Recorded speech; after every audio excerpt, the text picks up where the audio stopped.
Welcome to The Stack, a weekly podcast where we discuss the latest in the world of marketing, sales, and tech so that you can cut through all the noise, know which developments you should be paying attention to so that you can become a better marketer. Today is Thursday, September 20th, 2018, and we're coming to you from the Pepperland Marketing Studio here in Cheshire, Connecticut. This is episode number 20, not number 6, okay, number 20. And today we have lots of interesting updates, specifically coming from Google and Instagram. Yeah, I'm Sean Henry. I'm Tim Staberski. And I'm Ryan Sylvester. Cool. How's the week going, guys? Yeah, I'm honestly kind of surprised that it's already Thursday. It feels like Tuesday. Very fast week. Yeah, I worked, as you guys know, I worked from home yesterday, and the whole day I thought it was Friday. So it doesn't feel as fast as I'm sure that you guys feel. Strangely enough, it was like a great day in the office yesterday. Wow. Awesome. Lots of laughs, lots of great. fun. Yep. Mm-hmm. Awesome. Yeah. Well, whenever you're not in the office, Tim, we all miss your sighing. My sighing punctuates the long days here in Pepperland. We always say that too, like when you're out, it's much more quiet in the office, which, hey, you know what? We don't like, but it's okay. I make random noises. I sigh. It's okay. It's just the Tim Staberski charm.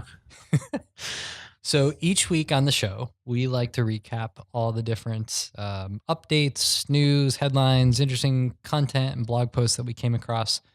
Try to make it easy for you guys to, know what's up, what's happening, but specifically what we think you should be paying attention to, what you should do about it.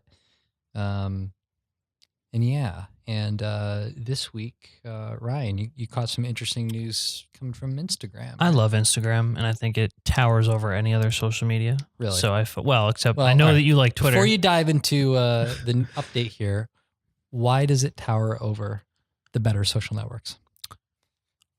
Specifically Snapchat, because that's clearly it does number one. exactly what Snapchat it was made for and does it, I think, in a better way. Okay. Go ahead, Tim. What are you going to say? I just disagree with you there. Okay. Snapchat has the better face filters, and that's what Snapchat was designed for. Okay. So let me rephrase the question. Okay. Of the mediocre social networks, would you say Instagram is the greatest or the best? Yes to both. I don't know. I mean, here's the thing. Well, we're going to get into like the hashtagging stuff, but you can really connect with a lot of different people with the hashtags, but those are going to be hidden now. So I'd agree that Instagram is probably the best of the mindless social networks. Mm-hmm. Yeah, I mean, it's mindless, but good. I will be honest. If I am ranking social networks, Facebook still number one for me. Really? On the mush pile? On the mush pile. Yeah. Then Instagram. Then Snapchat. And then Twitter. Then LinkedIn. Wow. Okay. And then Twitter. I would say Instagram, Facebook, Twitter. Okay. I don't really care about LinkedIn. I am just right kidding about Instagram. I like Instagram a lot. I just, I don't learn anything. You don't from learn it. I know, and that's your problem. Yeah, I like spending my time on things where I learn something because I spend 5 minutes. I spend 5 minutes a day on Instagram. 5 minutes in the 2.5 minutes in the morning, and 2.5 minutes at night just before I go to bed. Well, you're going to be spending more time on Instagram. The title of this article is Instagram may divide hashtags from captions to end overhashing. This comes from TechCrunch by Josh Constein.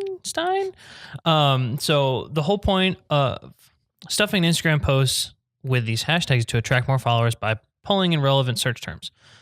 So Instagram is going to be implementing, all of these are in beta right now. So the hashtag Selector, this will allow people to add hashtags in an orderly fashion and will help clean up your Instagram posts. But most people have gotten around that and added those little dots to separate the paragraphs to kind of put the hashtags in the bottom and not show them directly in there. But this is going to further organize them. It's kind of crazy because if you Sean, you've been in the game for a long time. Been in the game a while. So this is just like keyword stuffing back in like the 90s. Yeah. It's just kind of crazy to think of it making a full circle. Yeah. But on, for the social networks instead of the general web. I mean, the whole hashtag thing clearly works so much like keyword stuffing worked at one point in time. But it is pretty obnoxious that like if you want to do it, everybody has those games with the ... where they're kind of right. I don't. They're tricking. Yeah. They're tricking Instagram, but Instagram knows. Right. I don't know. I don't know the ins and outs of this update. I only glanced at it, but it sounds like it will be a good thing. Yeah, and then a couple other ones are the geofence posts. So this will help businesses and social media managers and all that other stuff target locations, which we see in Facebook ads already. So it's just kind of Facebook rolling their location advertising into Instagram, which is good. But in this article, it talked about how it could be interesting to see if it's rolled out to everyone and not just business pages, because if you let everyone, target their followers by this geolocation stuff, I wonder what I wouldn't use it. What is an average guy or gal going to use this for on their Instagram page? Well, Instagram dating. Right. No, so like the average person probably wouldn't. Businesses, yeah, though. So like, or verified, people on Instagram might use it that have a large reach, but I don't know. I think it should be rolled out and kept to only businesses and verified people. Just a little tidbit. You can take highlights from other stories and make them into stickers, put them on your own Instagram stories, Tim. So there you go. And I don't know why that targeted me, but okay. because you care about the stickers and stuff. And then they updated the Ask Me Anything kind of tag on their stories, and now you can quiz people. You can quiz your followers. So I don't know. I think it's just another way for people to interact, and Instagram is kicking ass, and that's their top dog in the social game. And that's pretty much it. It's a whole lot of updates coming from Instagram. Yeah, I mean, they're just really controlling it. I'm waiting for them to just beat out Twitter and just be done with it and be king of the hill. What? I did have another thought, and I forgot what it was. I don't know if it was another like kind of passive aggressive jab or something, but maybe it'll come back. Yeah, I'm sure it will. Yeah, we'll hope for that. That's it for the social, and I'm sure we have tons of Google stuff, right? Yeah, we do. Yeah. We have a ton of Google stuff. Who's up first, me or you, Tim? Me. Well, you usurped my position, so it is Sean Henry time. All right. Well, there you go. So our inboxes here at Pepperland have been flooded with notifications. So many notifications. Yeah. So we have access to most of our clients, I think all of our clients, Google Search Console accounts. If you're not familiar with Google Search Console, it's a free tool that is available to you directly from Google that allows you to see your website the way Google sees it. All the problems it's run into, any recommendations they may have for you, and some really interesting performance data, what keywords you're ranking for, how much traffic your pages are getting, etc. It's a great tool. Check it out. So in other words, if you don't currently use it, you should be using it. Yeah. So if you verified your site in Google Search Console, they are now sending out notifications that your website has been switched over to their mobile first index. And that's something they announced a while ago. 2016, I believe. Yeah, November of 2016. So if this is the first time you're hearing about this, well, I'm sorry. It's too late. Yeah. Well, so Google noticed, they've noticed for a long time that there's been a dramatic rise in searches coming from mobile devices. And a while ago, mobile searches in the US actually, what's the word I'm looking surpassed? for? Yeah, surpassed desktop, right?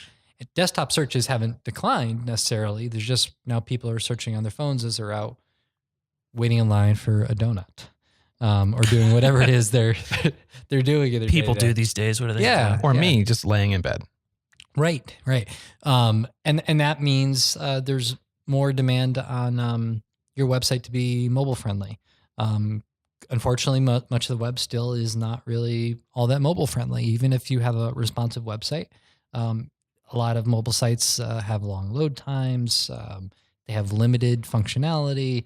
And that's not good for mobile searchers. So once again, Google's taking a stand, and they're switching over their index to the mobile, where they're going to look at your website's mobile version first and make decisions about whether or not to index your website and how to rank your website based off what it's seeing on the mobile experience, as opposed to what it's done up until this point in time, which has been to primarily lead with your desktop experience.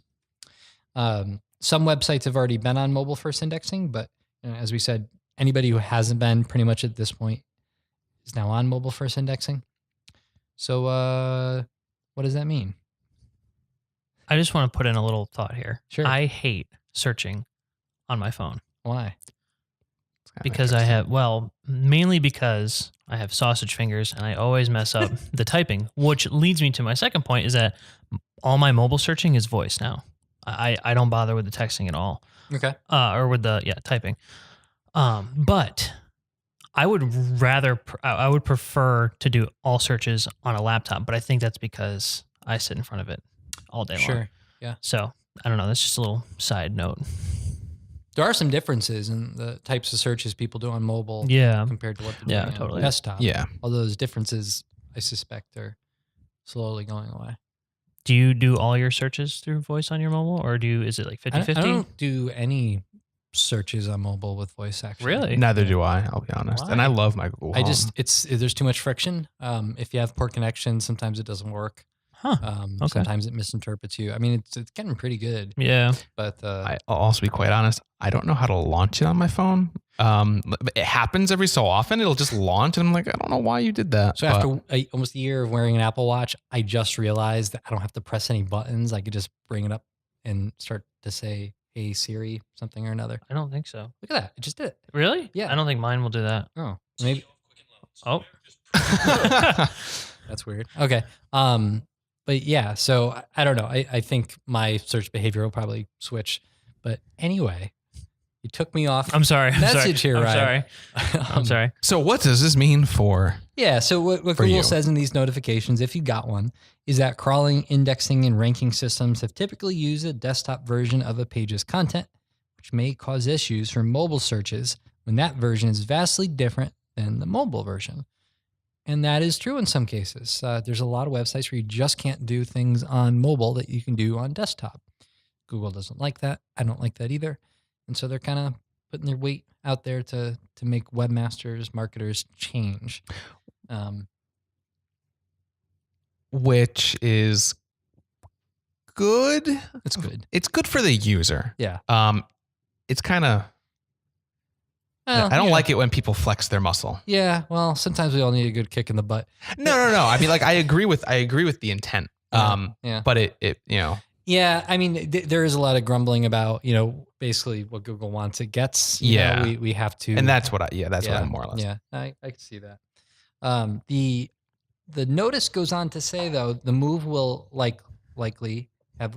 I think this is not this is not from them. So this is just our own commentary. we write notes about what we're going to talk about before the episode. But yeah, basically for most people, hopefully it means nothing really.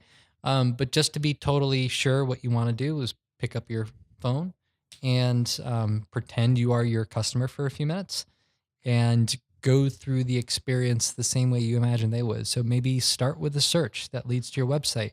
See where you land. Think about what that person might want to see next after they've read all that content on your landing page. Is it easy for them to get there on a mobile device? Can they use your menu the way that they can on a desktop? Can they find everything in your menu that they could find on desktop? Can they easily interact with your forums and everything else that your website might have? I mean, yeah, depending on certain things, especially if you've never really poked around on the mobile version of your website, things can really look kind of different. Like forms can appear at the bottom of the page instead of where you place them on the desktop. There's all kinds of issues. So regardless of whether or not you've gotten a notice, you should be. I think putting an emphasis on accessibility, like your tap point, your what are they called? I don't know. I think they're called tap points. Just like clicking between different icons and links and stuff like that, and making sure text is easily readable and all that stuff. So, and I think it's really important to actually use your phone as you're doing this versus emulating the mobile experience on your desktop, because there are differences. The way that you interact with a page is very different when you're using your fingers versus a mouse. So recommend doing that exercise. If you are feeling really lazy though, Google will notify you about any mobile issues that they're running into. And I imagine they're going to get more sophisticated on that end as time goes on. If you go into Google Search Console now, you'll see a list of mobile issues that they've detected with the site, and you should really think about resolving those things. The second thing, though, that you really want to pay close attention to, many websites do restrict the mobile navigation. They just show less options in that little hamburger menu that's in the upper right-hand corner. I've never heard it called like that. I understand because it looks like it. No, I totally. Maybe even, I can't remember if it's 3 lines or 4 lines. So it's a double quarter pounder. Oh my God. Yeah. So anyway, if you look at that, there's a good chance you don't have as many links in that navigation as you might on desktop. Now think about this: if Google's crawling your website mobile first, that means high priority pages on your website may not be as accessible to a crawler and to users as they are in desktop, right? Instead of 1 click away, now maybe they're 2 clicks away. And that could have some impact on your indexing and your ranking. So something to check out. And if you do have a problem there, you might want to change it. One last thought that we talked about last week. Sorry, I'll get off my soapbox. There has been some debate and some conflicting information about those collapsible accordions that you see on a lot of websites, especially on the mobile version. Oh yeah. So a lot of websites, in order to kind of speed up or condense the experience, they'll take key bits of information that's on a page and they'll collapse it. And you have to press on it to expand and see all that information. Now, several people from Google have said that now that they are moving towards mobile first indexing, they're going to value and weigh the information that's hidden behind those collapsible elements just as much as anything that is visible on the page when you load it, because they realize that's done to improve the mobile experience. But some testing by other folks suggests the opposite, that maybe that's what Google's intention is, but they haven't implemented it yet. Or they just haven't worked out the kinks yet. Yeah. So what I would say is, if you're now on mobile first indexing and you're noticing a decline in your traffic, take a look at those kind of hidden elements on your website and consider making some changes, at least in the short term, to reveal that information. Of course, the negative there is that may lead to longer load times. Putting the most valuable information 2 clicks away. Yeah. That's what needs to happen. Yeah. So some things to look out for. Now, for all of our clients, we're obviously going and testing these things, but you guys could definitely, our listeners, or thousands of listeners, right? You could do some testing on your own. Tim Rock wants on. to crack up. Yeah, He's like, no. I'm sorry. Yeah. All right. More Yeah. Google News. Geeky. Yeah. right? Yeah. So yeah, I feel like every week I'm like the John Mueller guy. I always bring up Becoming that way.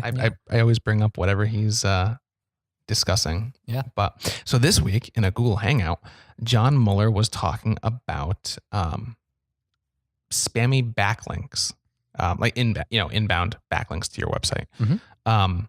Stumbled upon this from the article "Google Advises About Spammy Backlinks" by Roger Monti, who was writing for Search Engine Journal. But so the question in this particular Google Hangout that was posed was, there are tens of thousands of backlinks to our website. I heard from you that there are websites which are spammy websites, which may be penalized by Google. What should we do about those websites? Should we just ignore and act like we don't know anything? And what Mueller said was, for the most part, unless you're aware of I'm quoting him directly, and there were some typos in here, so just to clarify, for the most part, unless you're aware of kind of regular activity that a previous SEO or someone in the past has been doing for your website with regards to links, then I wouldn't worry about it.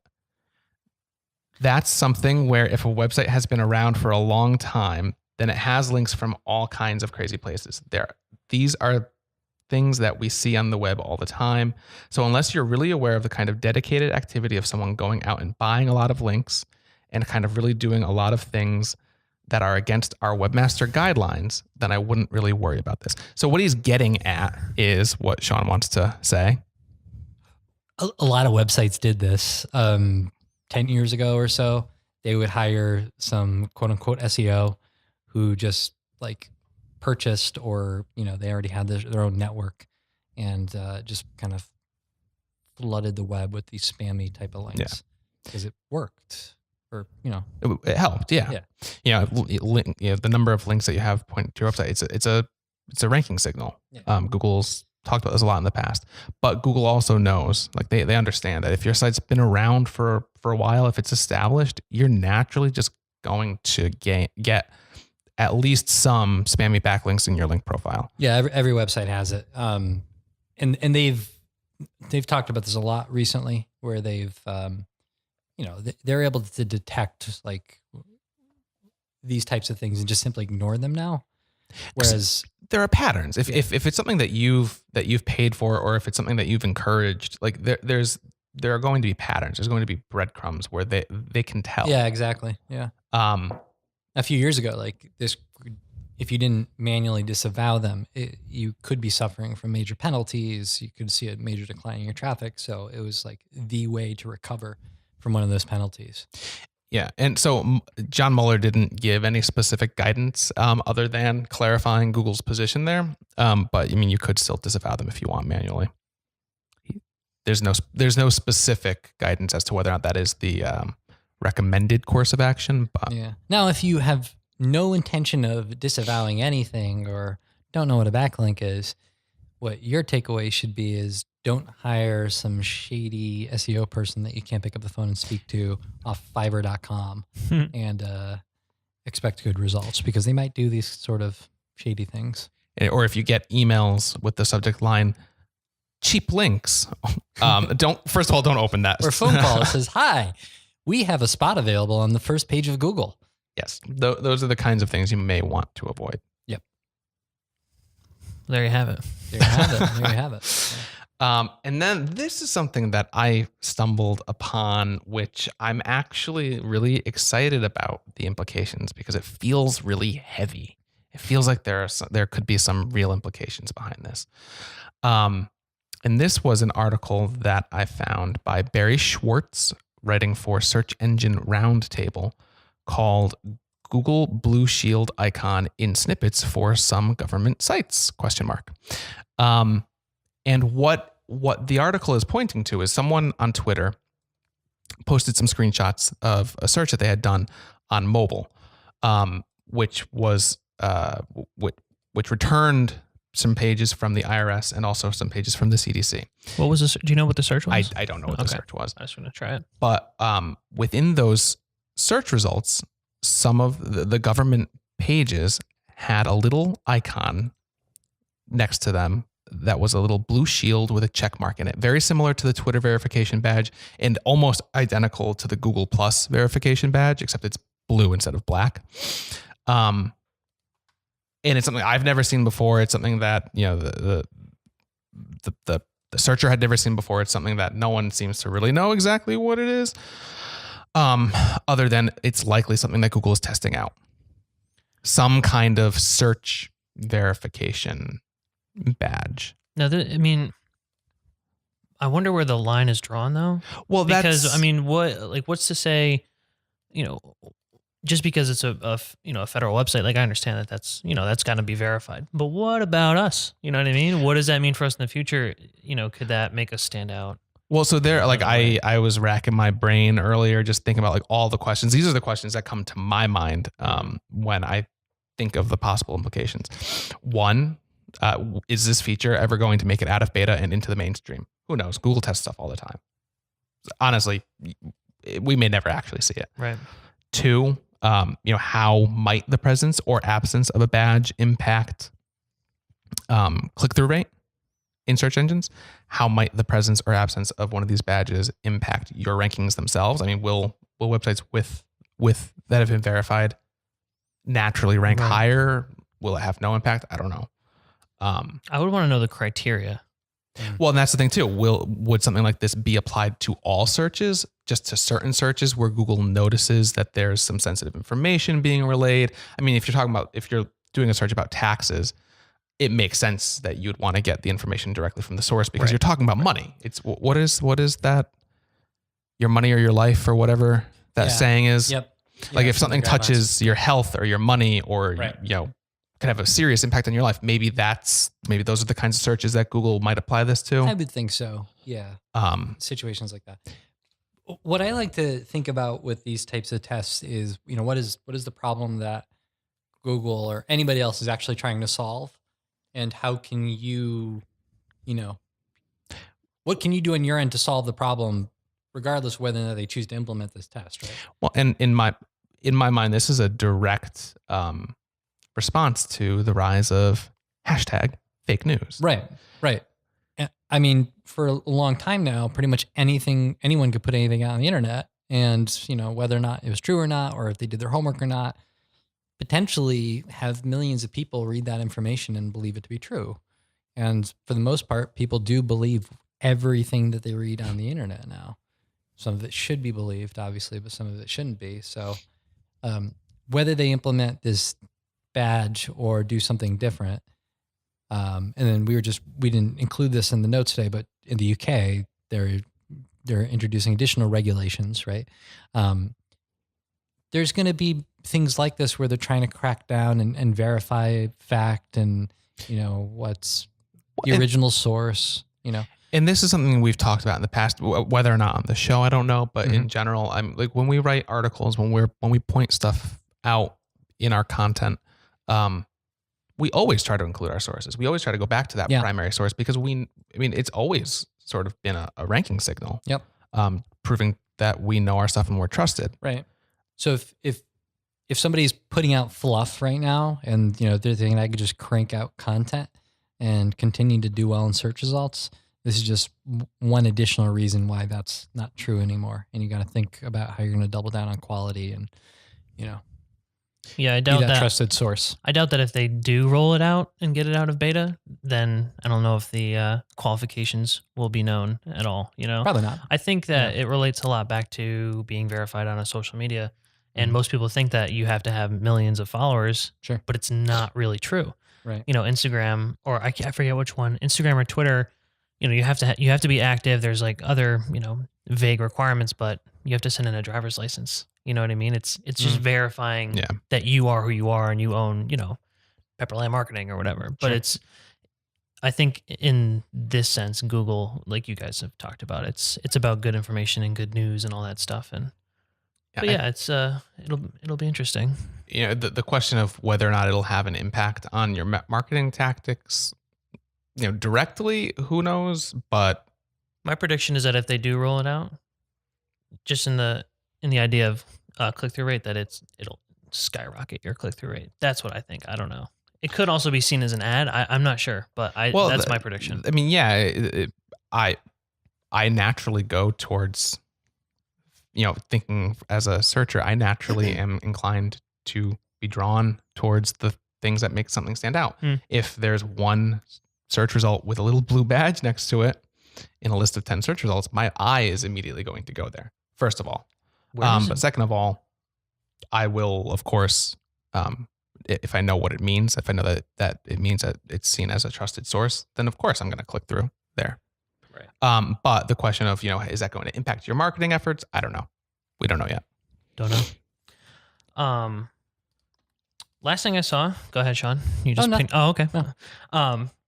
Data Studio. This is the headline. Data Studio is now generally available. This is Google's, data dashboard, which is great to help other agencies and people become more data driven. This is written by Mr. Ibarra. I left out the first name because I don't want to insult them, but by not knowing how to pronounce it. So this is Google's free data visualization reporting product. It is out of beta and now generally available. This move signifies our continued commitment to helping teams identify and share insights from their data so they can take steps to improve business outcomes. So it helps you kind of aggregate all your Google Analytics, Google Ads, display, and video 360, search ads, YouTube, et cetera, et cetera. So it's a really cool place to see all of your stuff, all your data. It's definitely a cool, free option, I guess. Is it free? Yeah, it's free. I mean, they have a paid version. It's good. It's good. My gripe with it, I've had two problems with it historically. One is it's primarily all Google products. I don't know if they've expanded it. They probably have introduced a few non-Google products. Maybe anybody know? It says in 500 more data sources. That's pretty big, right. but that's like HubSpot rolling out all those integrations, but doesn't mean that everyone uses them. I don't know. I think it's clunky. I'm not a big fan of it. It's good if you need to have a solution like this. So if that is your preferred solution, great.